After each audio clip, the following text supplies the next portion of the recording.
Baik, bismillahirrahmanirrahim. Assalamualaikum warahmatullahi wabarakatuh.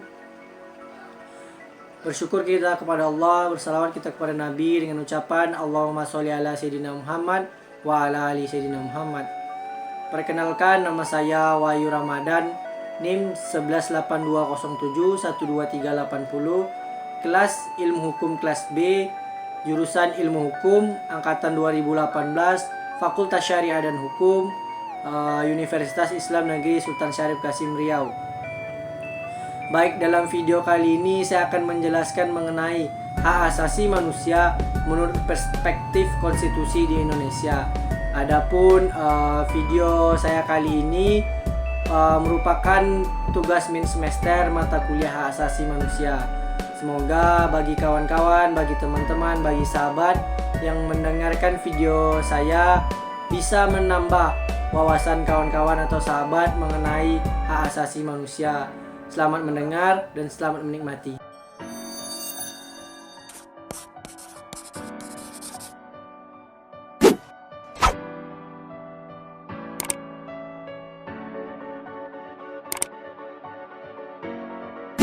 Saya akan menjelaskan mengenai hak asasi manusia menurut perspektif konstitusi di Indonesia.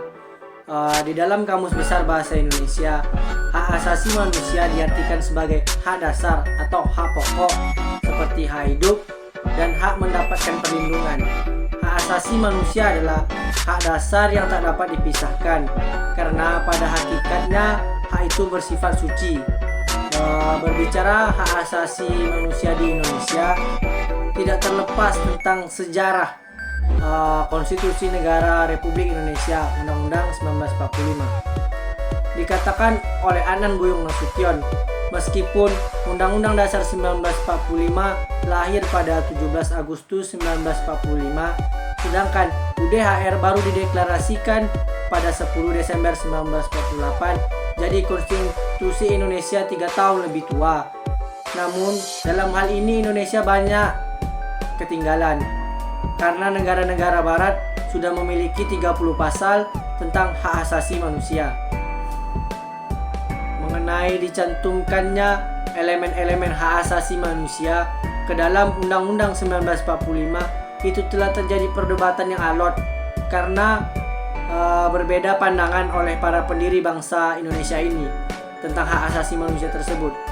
Apalagi pada perumusan Undang-Undang 1945 yang tergabung dalam Badan Penyelidik Usaha Persiapan Kemerdekaan Indonesia atau yang biasa disingkat dengan BPUPKI, itu berasal dari berbagai aliran yang berkembang pada masa itu, golongan nasionalis yang terdiri dari para pejuang yang mendasarkan pikirannya pada nasionalisme, sosialisme, dan sosialisme demokrasi. Sedangkan golongan agama terdiri dari dua agama, yaitu agama Islam dan agama Kristen, yang memiliki berbeda pandangan juga. Dapat dijumpai dalam sejarah kemunculan organisasi pergerakan seperti Budi Utomo yang lahir pada tahun 1908, Sarekat Islam yang berdiri pada tahun 1911, Independence Party yang berdiri pada tahun 1912, Partai Komunis Indonesia yang didirikan pada tahun 1920, Perhimpunan Indonesia 1925, dan Partai Nasional Indonesia 1927. Lahirnya organisasi pergerakan nasional tidak bisa kita lepaskan dari sejarah pelanggaran-pelanggaran hak asasi manusia yang dilakukan oleh kolonial, penjajah, pemerasan, pemerkosaan hak-hak masyarakat terjajah. Puncak perdebatan hak asasi manusia yang dilontarkan oleh tokoh pergerakan nasional seperti Soekarno, Haji Agus Salim, Muhammad Nasir, Muhammad Yamin, Kiai Haji Mas Mansur, Kiai Haji Wahid Hasyim, Mr. Ahmad Ramis terjadi di dalam sidang BPUPKI. Dalam sidang BPUPKI tersebut, para tokoh nasional berdebat dan berunding merumuskan dasar-dasar ketatanegaraan dan kelengkapan negara yang menjamin hak dan kewajiban warga negara dalam negara yang hendak diproklamasikan. Dalam sejarah pemikiran hak asasi manusia di Indonesia, Budi Utomo merupakan organisasi pergerakan nasional pertama yang menyerukan kesadaran berserikat dan mengeluarkan pendapat melalui petisi-petisi yang ia tujukan kepada pemerintah kolonial maupun lewat tulisan di surat kabar. Inti dari perjuangan Budi Utomo adalah perjuangan akan kebebasan berserikat dan mengeluarkan pendapat melalui organisasi massa dan konsep perwakilan rakyat. Searah dengan wacana hak asasi manusia yang diperjuangkan oleh organisasi Budi Utomo, para tokoh perhimpunan Indonesia seperti Muhammad Hatta, Nasir Pamunja, Ahmad Subarjo, Mr. Amaramis lebih menekankan perjuangan hak asasi manusia melalui wacana menentukan nasib sendiri atau the right of self-determination masyarakat terjajah. Sedangkan kalangan tokoh pergerakan syarikat Islam seperti Osyokro Aminoto, Haji Saman Hudi, Haji Agus Salim menyerukan pentingnya usaha-usaha memperoleh penghidupan yang layak dan bebas dari penindasan dan diskriminasi rasial yang dilakukan oleh pemerintah kolonial. Berbeda dengan pemikiran HAM di kalangan nasionalis sekuler, para tokoh Islam lebih mendasari perjuangan pergerakannya pada prinsip-prinsip hak asasi manusia dan Islam. Perdebatan hak asasi manusia melalui mimbar parlemen atau mimbar konstituante berlangsung secara bebas dan demokratis.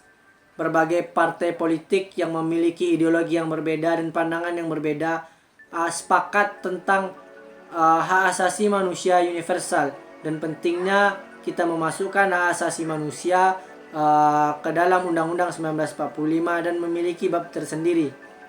Tercatat pada periode ini Indonesia meratifikasi 2 konvensi internasional hak asasi manusia, yaitu yang pertama Konvensi Jenewa tahun 1949 dengan Undang-Undang Nomor 59 tahun 1958 yang mencakup perlindungan hak bagi korban perang, tawanan perang, dan perlindungan hak sipil di waktu perang. Yang kedua, Konvensi tentang hak politik perempuan dengan Undang-Undang Nomor 68 tahun 1958 yang mencakup hak perempuan untuk memilih dan dipilih tanpa perlakuan diskriminasi serta hak perempuan untuk menempati jabatan publik. Komitmen pemerintah Indonesia terhadap penegakan hak asasi manusia juga ditunjukkan pada pengesahan Undang-Undang 39 tahun 1999 tentang hak asasi manusia, pembentukan kantor Menteri Urusan Hak Asasi Manusia pada tahun 1999 yang kemudian pada tahun 2000 digabung dengan Departemen Hukum dan Perundang-undangan menjadi Departemen Kehakiman dan Hak Asasi Manusia. Kemudian penerbitan Impres nomor 9 tahun 2000 tentang pengharusutamaan gender dalam pembangunan nasional. Kemudian pengesahan Undang-Undang 26 tahun 2000 tentang pengadilan HAM. Pada September tahun 2001, Indonesia juga menandatangani 2 protokol hak anak, yakni protokol yang terkait dengan keterlibatan anak dalam konflik bersenjata.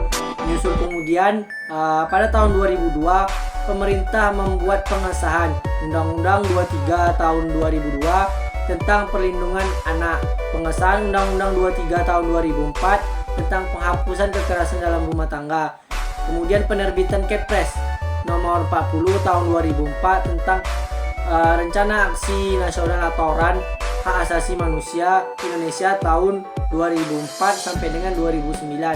Secara operasional, beberapa bentuk hak asasi manusia yang terdapat dalam Undang-Undang Nomor 39 tahun 1999 tentang hak asasi manusia adalah sebagai berikut.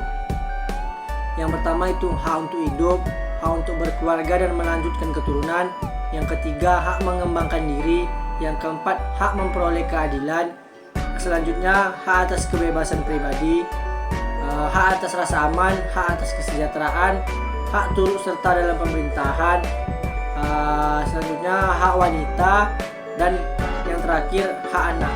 Adapun hak asasi manusia yang diatur dalam perubahan Undang-Undang Dasar 1945 terdapat dalam bab 10A adalah sebagai berikut. Tapi dalam video kali ini saya akan membacakan beberapa poin saja. Yang pertama, hak untuk hidup dan mempertahankan kehidupannya, pasal 28A. Yang kedua, hak untuk membentuk keluarga dan melanjutkan keturunan melalui perkawinan yang sah, pasal 28B ayat 1. Yang ketiga, hak untuk mengembangkan diri melalui pemenuhan kebutuhan dasar, pasal 28C ayat 1. Yang keempat, hak atas pengakuan, jaminan perlindungan dan kepastian hukum yang adil dan perlakuan yang sama di depan hukum, pasal 28D ayat 1. Yang kelima, hak kebebasan untuk memeluk agama dan beribadah menurut agama dan kepercayaan masing-masing, 28E ayat 1. Yang keenam, hak untuk berkomunikasi dan memperoleh informasi, pasal 28F. Yang ketujuh, hak atas perlindungan diri pribadi, keluarga, kehormatan dan martabat dan harta benda, pasal 28G ayat 1. Yang ke-8, hak untuk hidup sejahtera lahir dan batin, bertempat tinggal dan mendapatkan lingkungan hidup yang baik dan sehat, itu pasal 28H ayat 1. Yang ke-9, hak untuk tidak dituntut atas dasar hukum yang berlaku surut atau retroaktif, pasal 28I ayat 1. Yang ke-10 yaitu hak untuk saling menghormati hak asasi orang lain, pasal 28J ayat 1. Baiklah, demikianlah video saya kali ini. Lebih dan kurang saya mohon maaf. Afa minkum. Assalamualaikum warahmatullahi wabarakatuh.